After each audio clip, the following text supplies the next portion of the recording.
Bitácora del Capitán, ficha estelar 1706.2. Resulta que el Dr. McCoy y yo nos fuimos a jugar una fichita tranqui a Las Vegas. Y cuando volvimos, resulta que el niño Spock me botoneó con la flota estelar. Pero mira qué lindo, qué copado el orejudo. Ya va a ver.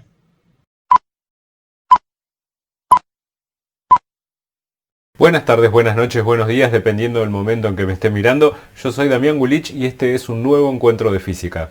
En esta segunda entrega vamos a hablar sobre la difracción e interferencia de muchas rendijas rectangulares. En la primera parte estudiamos el efecto combinado de la interferencia y la difracción y con eso llegamos a una expresión mucho más realista de la experiencia de Young. Refinemos un poco la escritura de lo que sabemos para la experiencia de Young refinada. Digamos que la cantidad de ranuras iluminadas es n igual a 2 y esto guardamos como dato. Vimos cómo es la intensidad en función del ángulo θ, es 4 veces I0, donde I0 es la intensidad que aporta cada una de las ranuras para ángulo igual a 0, multiplicado por un término de difracción y multiplicado por un término de interferencia. El término de difracción es seno al cuadrado de beta sobre beta al cuadrado, donde beta es pi b sobre lambda, seno de θ. B es el ancho de cada una de las rendijas. Después tenemos en el término de interferencia que es un coseno al cuadrado de alfa, donde alfa es pi a sobre lambda seno de θ. La distancia a es la distancia medida centro a centro entre cada una de las rendijas. Vimos las condiciones para los mínimos de difracción. Los mínimos de difracción suceden cuando beta es de la forma más menos kpi, con k tomando valores 1, 2, 3, etc. También se puede escribir de la forma kpi con k igual a más menos 1, más menos 2, etcétera, etcétera, etcétera. Desde luego, cuidado, el contador K comienza en valor 1. Después vimos para el término de interferencia donde sucedían con mucho interés los máximos de interferencia. Esto sucede cuando alfa adopta valores de la forma más menos m veces pi, con m tomando valores 0, 1, 2, etcétera, etcétera. Desde luego también se puede escribir como alfa igual a m pi, con m igual a 0, más menos 1, más menos 2, etcétera. Quedémonos con la otra manera de escribir el máximo de interferencia, es decir, alfa igual a m pi con m igual a 0, más menos 1, más menos 2, etc. Para no tener que molestarnos con el más menos todo el tiempo. Y escribamos esto de vuelta, esta condición. Decimos pi a sobre lambda seno de θ igual a m veces pi. Simplifiquemos esto, pi con pi se va, y escribamos a seno de θ igual a m lambda. Esta expresión nos permite, por ejemplo, encontrar los ángulos en los cuales suceden los máximos de interferencia, porque yo de acá también puedo decir, bueno, el seno de θ es igual a m lambda sobre a, y entonces con esto puedo efectivamente hacer el arcoseno de esta magnitud y encontrar los ángulos en los que sucede esto. Esta expresión va a volver a aparecer en este encuentro y entonces me parece interesante que quede claro de dónde se puede sacar. Cuando hicimos el pasaje desde n igual a una rendija, que vimos la difracción pura, a n igual a dos rendijas exactamente iguales, vimos que el efecto era modular con mayor frecuencia dentro de la parte de difracción. Análogamente va a suceder lo mismo cuando veamos la difracción de Fraunhofer para n ranuras rectangulares iluminadas. ¿Qué significa el n? Bueno, el n es la cantidad de rendijas que están efectivamente iluminadas. Entonces consideraremos n rendijas rectangulares exactamente iguales, esas son las que están iluminadas, cada una tiene un ancho b y la distancia centro a centro entre ellas es a. En el salto de dos rendijas a n rendijas va a haber cosas que van a cambiar y cosas que no van a cambiar. Si el ancho de las rendijas es exactamente el mismo, entonces lo que atañe a la difracción no va a cambiar, pero sí ahora se va a modificar lo que atañe a la parte de interferencia. Acá tenemos un esquema visto desde arriba de las rendijas. Cada una tiene ancho b, la separación centro a centro es a, hay n de ellas iluminadas, así que cada una se va a comportar como una fuente y de ellas van a salir rayos razonablemente paralelos que de alguna manera van a converger e interferir en algún punto, ya sea con una lente o ya sea con una distancia lo suficientemente grande. Se puede repetir el mismo análisis que se hizo para el caso de las dos rendijas, pero lo que me interesa es llegar a decir el resultado de la intensidad en función del ángulo. En este caso, la intensidad va a ser I0, que es la intensidad difractada por una ranura a ángulo igual a 0, Por el término de difracción, la difracción no ha cambiado, así que sigue siendo el seno al cuadrado de beta sobre beta al cuadrado, donde beta es pi b sobre lambda seno de teta. Y ahora lo que se modifica es el término de interferencia. El término de interferencia en general queda de la forma seno al cuadrado de n alfa sobre seno al cuadrado de alfa, donde alfa sigue siendo pi a sobre lambda seno de teta. Ahora vamos a ver en un rato todas las propiedades que tiene esta función de intensidad en función del ángulo y la vamos a refinar incluso más, y esa va a ser la expresión que a mí personalmente más me gusta. Cuando uno toma n igual a 2, esta expresión se reduce a la expresión que nosotros ya conocíamos. ¿Cómo se llega a eso? Utilizando identidades trigonométricas. En los lugares donde se anula este denominador, también se anula el numerador, y este límite va a estar bien definido, así que hacemos el mismo uso de notación que hacíamos con el término de difracción. Estudiemos en detalle lo que nos dice el término de interferencia, y el término de interferencia es el seno al cuadrado de n alfa dividido el seno al cuadrado de alfa, donde alfa es pi a sobre lambda seno de teta. Con mucho valor estudiemos los lugares en los cuales el denominador del término de interferencia se hace cero. Démosle un nombre especial a los valores de alfa en los cuales el denominador se hace cero. Digamos que se llaman alfa mp. ¿Y dónde se cancela el denominador? Bueno, en los lugares donde alfa es de la forma m veces pi con m positivo o negativo. O si quieren, como está puesto acá, más menos m veces pi. No importa. Cuestión que cuando el valor de alfa se acerca a estos valores especiales, este término de interferencia seno al cuadrado de n alfa sobre seno al cuadrado de alfa puede demostrarse que da n cuadrado. Desde luego, el término de interferencia es un cociente de funciones que están elevadas al cuadrado, así que eso siempre va a dar más que 1. Con estas barras de valor absoluto lo que yo estoy dando a entender es la magnitud que tiene este término, que siempre va a resultar ser menor o igual que n cuadrado. Recapitulando, los lugares donde alfa es alfa mp, se anula simultáneamente numerador y denominador del término de interferencia, pero el valor de ese término está bien determinado y es n cuadrado.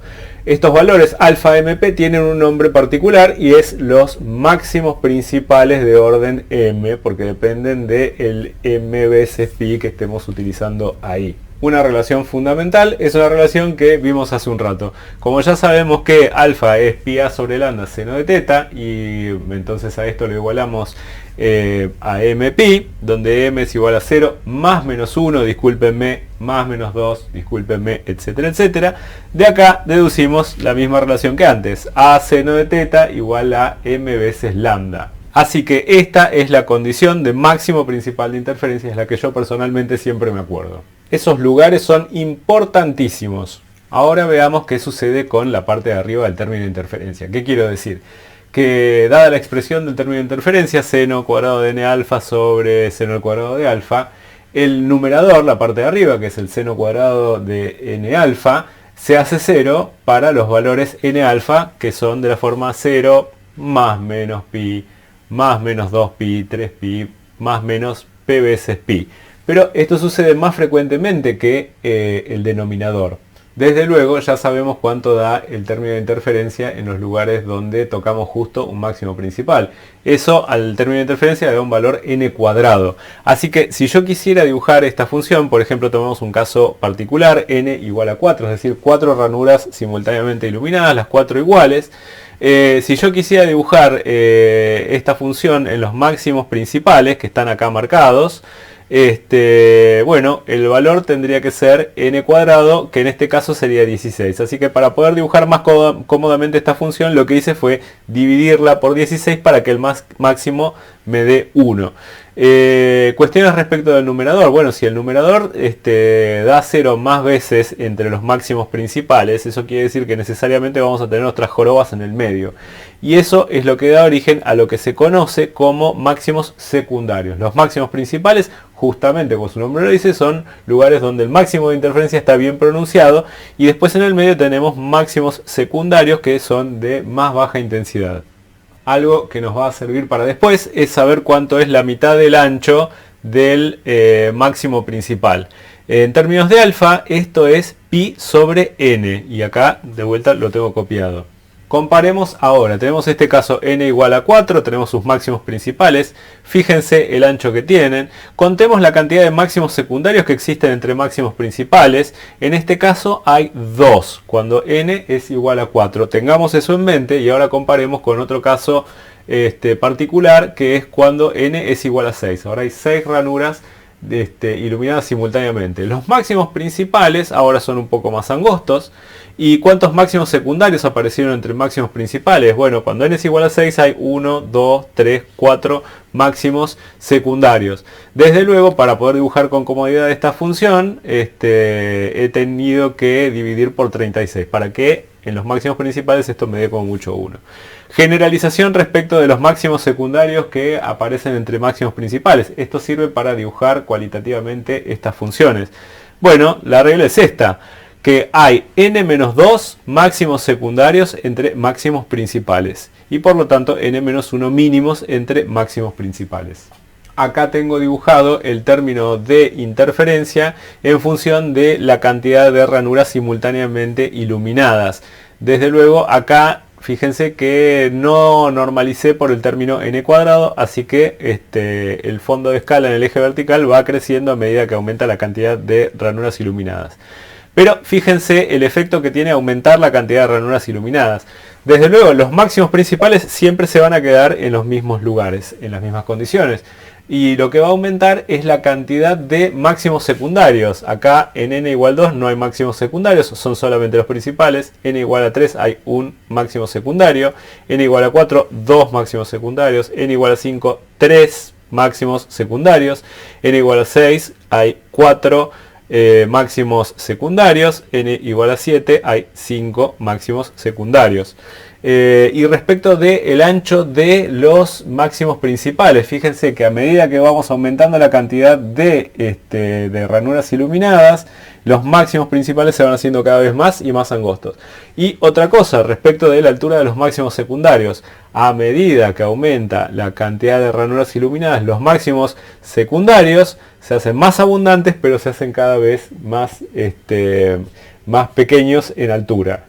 Es decir, a medida que aumentamos la cantidad de ranuras iluminadas, los máximos secundarios en comparación con los principales se empiezan a hacer cada vez más tenues. Desde luego, la experiencia completa combina el efecto de interferencia con el efecto de difracción. La difracción gobierna todo a gran escala. Entonces acá tenemos un caso particular, n igual a 6 ranuras iluminadas rectangulares, con la condición de que la separación entre ellas, medida centro a centro, es 4 veces el ancho de cada ranura. Así que acá tenemos los máximos principales, sin normalizar, está esto, es directamente el término de interferencia así como está. Acá tenemos el término de difracción y acá tenemos el efecto combinado de los dos fenómenos. Ahora llegamos a la expresión que a mí personalmente más me gusta para la intensidad en función del ángulo. Porque si conocemos cuánto es I en 0, es decir, la intensidad total que hay en el punto central, es decir, cuando el ángulo es 0, para las n ranuras iluminadas, la expresión con la que estamos trabajando se puede escribir de esta manera. I en 0 sobre n cuadrado por el seno al cuadrado de beta sobre beta al cuadrado por el seno al cuadrado de n alfa sobre el seno al cuadrado de alfa, donde desde luego beta es de esta forma y alfa es de esta forma. La versión 1 de esta relación, la que tenemos por acá, toma como referencia la intensidad de una de las rendijas iluminadas. Y la versión mejorada, la que a mí me gusta mucho, toma como referencia la intensidad total cuando el ángulo es 0. Desde luego podemos encontrar la equivalencia entre las dos. Por ejemplo, cuando el ángulo θ es igual a 0. Este término que está acá me da n cuadrado, este término me da 1, y acá tenemos i0. Así que en ángulo 0 esto da n cuadrado i0. Y por este lado, cuando el ángulo es 0, esto me va a dar n cuadrado, que se simplifica con este n cuadrado, esto me da 1 y esto me da i en 0. De donde, bueno, i en 0 sobre n cuadrado nos da lo mismo que i0. Así que quien sabe una forma, sabe la otra, desde luego. Nosotros ya tenemos una expresión para el perfil de intensidad en función del ángulo. Para distintas cantidades de ranuras, acá están representadas las ranuras. Estos son los perfiles de intensidad que dedujimos, pero nunca nos olvidemos que lo que se observa experimentalmente son este tipo de figuras. ¿Qué pasa cuando iluminamos muchas ranuras? Bueno, los picos de intensidad, es decir, los máximos principales de interferencia, se van haciendo cada vez más estrechos en el perfil de intensidad a medida que aumenta el número de ranuras iluminadas. Cuando el número n iluminado es grande, los máximos secundarios tienen una intensidad que se hace cada vez más despreciable en comparación y solo son significativos los máximos principales. Es decir, estos son bandas estrechas alrededor de los ángulos θ, tales que A seno de θ es igual a m lambda. O, dicho en términos del ángulo, cuando el seno de θ es m veces lambda sobre A. Acá tenemos comparado el perfil de intensidad cuando tenemos 4 ranuras y cuando tenemos muchas ranuras. En términos del ángulo, una cosa interesante para notar, supongamos que fijamos un conjunto de obstáculos, es decir, utilizamos una cantidad de ranuras grande, donde la separación es A y eso está fijo, así que eso se queda como está. Supongamos que fijamos un valor de m igual a 1 o 2, el que a ustedes les guste pero queda fijo. Ahora entonces los ángulos donde suceden los máximos principales terminan dependiendo de la longitud de onda. Entonces esto nos da la posibilidad de empezar a separar longitudes de onda. Si uno utiliza, por ejemplo, un chorro grueso de luz, lo que va a ver, por ejemplo, cuando hay pocas ranuras iluminadas, va a haber bandas más o menos gruesas.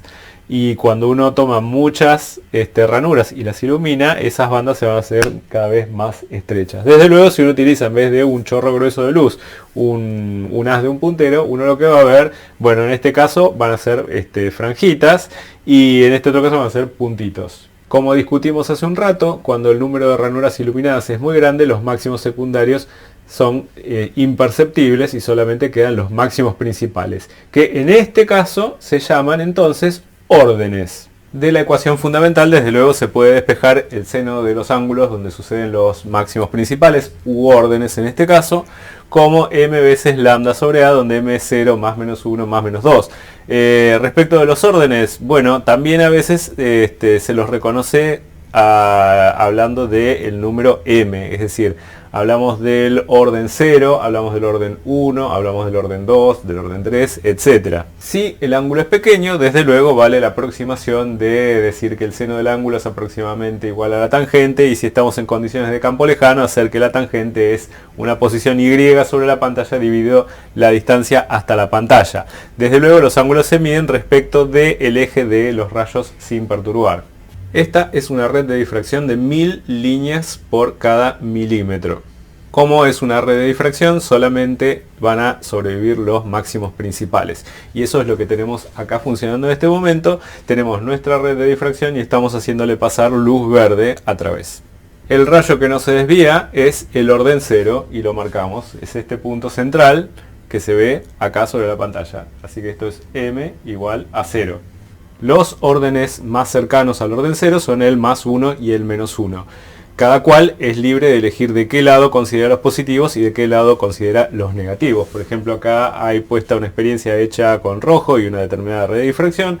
El orden 0 está en el medio y de este lado se contaron los negativos. El primero es el menos 1, después vendrá el menos 2. Y de este lado vendrá el primero, el positivo 1 y el positivo 2. Y desde luego, acá en esto que tenemos funcionando acá con verde, tenemos en el medio el orden 0 y si queremos elegir el lado positivo en esta parte, podemos llamar que este es entonces el orden m igual a 1 y de este lado, por lo tanto, es el orden m igual a menos 1. De vuelta, es arbitrario de qué lado decimos los positivos y de qué lado decimos los negativos, pero el que está en el medio seguro es el orden 0. Pregunta, ¿son infinitos los órdenes que se pueden ver? Respuesta, no. Vamos a ver y cómo podemos considerar el mayor m orden posible. De la relación que conocemos de la ecuación fundamental de la red de difracción, seno de θ es igual a m veces lambda sobre A. Acá tenemos una función seno despejada y sabemos que la función seno como mucho puede valer 1. Por lo tanto, esto me impone que m veces lambda sobre A tiene que ser menor o igual que 1. De donde podemos quedarnos con esta desigualdad que está acá y despejar m y decir que m entonces debe ser necesariamente menor o igual que A sobre lambda, donde m es el contador del orden. Digamos que m mayúscula es el máximo orden posible que se puede ver. En esas condiciones m es el valor entero redondeado hacia abajo de A sobre lambda. ¿Qué significa el valor entero redondeado hacia abajo? Bueno, despreciar la parte decimal. Por ejemplo, si tomamos un valor que es 3,5, el valor entero redondeado para abajo es 3. Y esto, si uno sabe, por ejemplo, la longitud de onda, nos da una información sobre cómo está hecha la red. O si uno sabe cómo está hecha la red, nos da alguna información respecto de la longitud de onda. En este caso que tenemos acá andando, el máximo orden posible es m igual a 1. ¿Y eso qué significa para esta situación experimental que tenemos acá? Bueno, que la distancia entre las franjas, medida centro a centro, dividido la longitud de onda, redondeado para abajo, eso nos da 1. Apagué una de las luces para que se vean mejor los órdenes para esta experiencia que estamos haciendo. Y cabe hacerse la pregunta de qué sucede si uno utiliza más de una longitud de onda. Desde luego, si uno fija la red con la distancia A y uno fija el orden, digamos algún orden determinado, bueno, el seno del ángulo en el cual sucede ese orden queda en función de la longitud de onda. Desde luego, el orden 0 para todas las longitudes de onda sucede en el mismo lugar, pero los distintos otros órdenes ya no coinciden y desde luego vamos a tener, en función del orden que miremos, una dispersión cromática. Pero de vuelta, el orden 0, si uno trabaja con luz blanca, la mancha va a ser blanca. Para que esto quede más claro, acá estoy utilizando dos láseres al mismo tiempo, un láser verde arriba y un láser rojo abajo. El orden 0 tiene sus manchas en la misma posición. Si yo los mezclara, las dos no serían distinguibles. Ahora, ¿qué sucede cuando uno se va al orden menos 1, por ejemplo? El orden menos 1 para el verde sucede en este ángulo, y el orden menos 1 para el rojo sucede en este ángulo. Se han separado, miren, considerablemente. Del otro lado, para el orden 1, también la misma historia. Acá está el orden 1 para el verde y acá está el orden 1 para el rojo. Si uno pone la mano puede verlos todos más juntitos. Cuanto mayor es la longitud de onda, mayor es la separación de las distintas longitudes de onda o colores en los órdenes que no son nulos. Las redes de difracción difractan diferentes longitudes de onda en diferentes direcciones, lo que permite medir los espectros, es decir, analizar la luz con la que estamos trabajando. Si uno toma una red de difracción, ya sea una más o menos profesional o una hecha con un pedazo de DVD y la pone delante de sus ojos o delante de la cámara, empieza a ver el mundo de otra manera distinta. Y permítanme decir que lo que se ve ahora son imágenes fantasmales de los objetos. Y un sinónimo de fantasmal es espectral, y de ahí viene el nombre.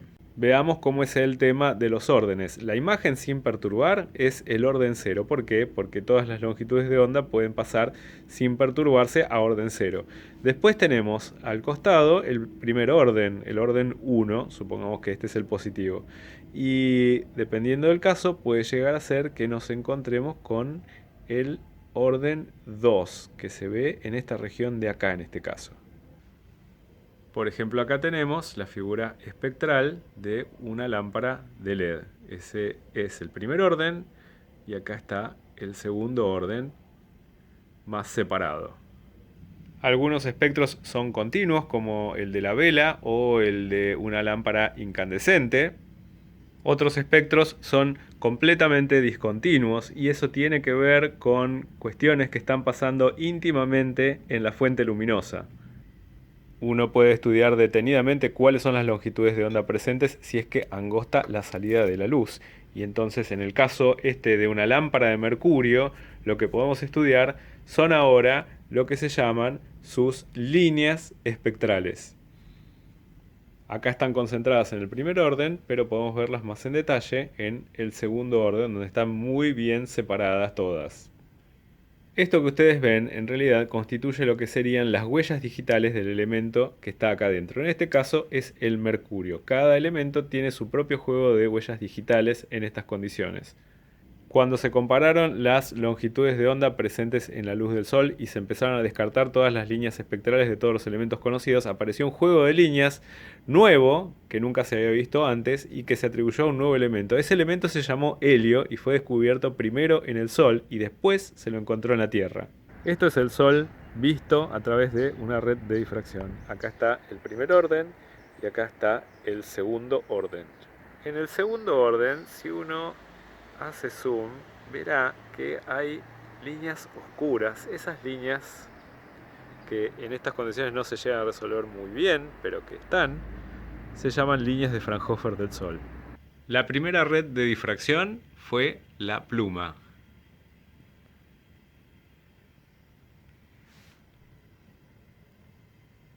El grueso de lo que sabemos del universo a escala microscópica o a escala cósmica es gracias a la luz, chicos. Si uno trabaja con longitudes de onda más chicas, como por ejemplo los rayos X, las estructuras que van a hacer esa difracción tienen que ser necesariamente más pequeñas, como por ejemplo los ordenamientos periódicos de los átomos en un sólido cristalino. Y eso es una técnica usual de laboratorio que se llama cristalografía de rayos X, es decir, se ven las figuras de difracción cuando uno utiliza rayos X, y con eso se sacan conclusiones respecto de cómo están ordenados los átomos en la materia. De hecho, la estructura de hélice doble del ADN vino de un análisis de difracción de rayos X. La difracción también permite medir el diámetro de obstáculos o pequeñas partículas, como por ejemplo pueden ser pequeñas partículas en suspensión en un líquido que pasan por una manguera y que cada una es lo que hace la difracción de la luz que se usa, por ejemplo, un haz láser. Las redes de difracción pueden ser en un eje, pueden ser en dos ejes, o incluso pueden ser de forma tal de hacer figuras como uno desee. Una manera de medir cuáles son las longitudes de onda presentes en una fuente luminosa es con un goniómetro que tiene una red de difracción. La idea es la siguiente: tomamos nuestra fuente luminosa, hacemos que sus rayos luminosos se propaguen en esta dirección, en este lugar ponemos una red de difracción y nos fijamos en algún orden, por ejemplo el primer orden, el segundo orden, el tercer orden, dependiendo de las necesidades o sensibilidad de los sensores que pongamos acá. Pero si es el ojo humano, podemos fijarnos en el primer orden y estudiar en función del ángulo cuáles son las longitudes de onda que se ven para esa fuente. Las redes de difracción también están limitadas, valga la redundancia, por difracción. Y la manera de determinar cuantitativamente qué tan buena es para resolver dos longitudes de onda una red de difracción es el criterio de Lord-Rayleigh. Puesto en palabras, dos figuras de difracción están resueltas cuando el máximo de una coincide con el mínimo de la otra. Desde luego estamos fijando un determinado orden M y estamos considerando los máximos principales, como se muestra acá, que están justamente en capacidad de ser resueltas estas dos longitudes de onda. Si estuvieran más cerca estos máximos principales, ya no se las puede resolver. ¿Cómo es el razonamiento? Bueno, fijamos un orden y nos fijamos en una longitud de onda. En esas condiciones, el máximo principal sucede de esta manera, de donde podemos despejar, por ejemplo, la longitud de onda, como A seno de teta sobre m. Con el mismo orden m nos fijamos para otra longitud de onda lambda prima vista en el ángulo teta aproximadamente.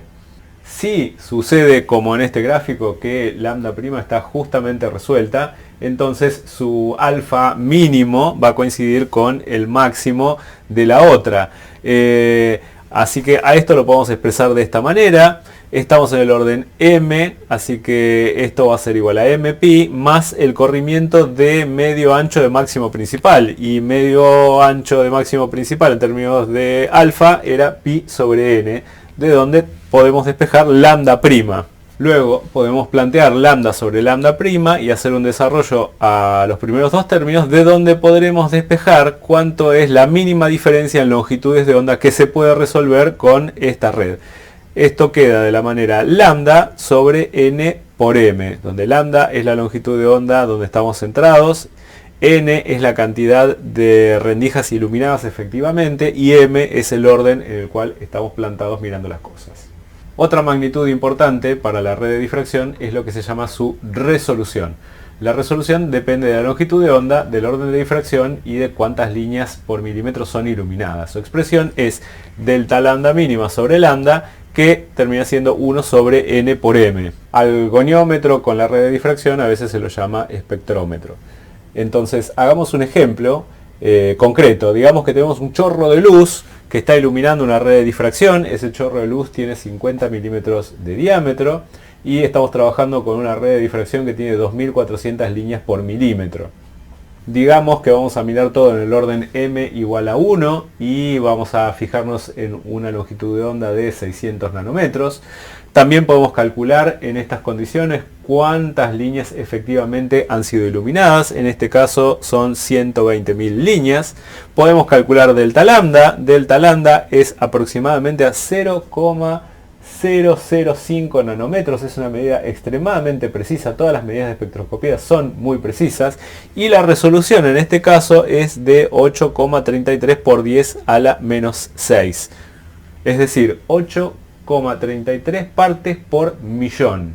Esa resolución es espectacular. Todas las medidas de espectroscopía son espectaculares. Algún comentario ahora respecto a los obstáculos. Y comencemos con una obviedad casi. Vamos a definir lo que son los obstáculos complementarios. Decimos que dos obstáculos son complementarios si las regiones transparentes de uno se corresponden con las partes opacas del otro. Es decir, si uno lo superpone, lo que queda es una cosa completamente opaca. Pero si uno lo separa, acá tenemos a los dos obstáculos que son complementarios. Nada más. Lo anterior es solamente clasificar obstáculos. Y ahora lo que viene es el principio de Babinet, que dice lo siguiente. 2 puntos. Principio de Babinet. Las figuras de difracción de Fraunhofer de dos obstáculos que son complementarios resultan equivalentes. Puesto en práctica, tengo este obstáculo y este es su patrón de difracción.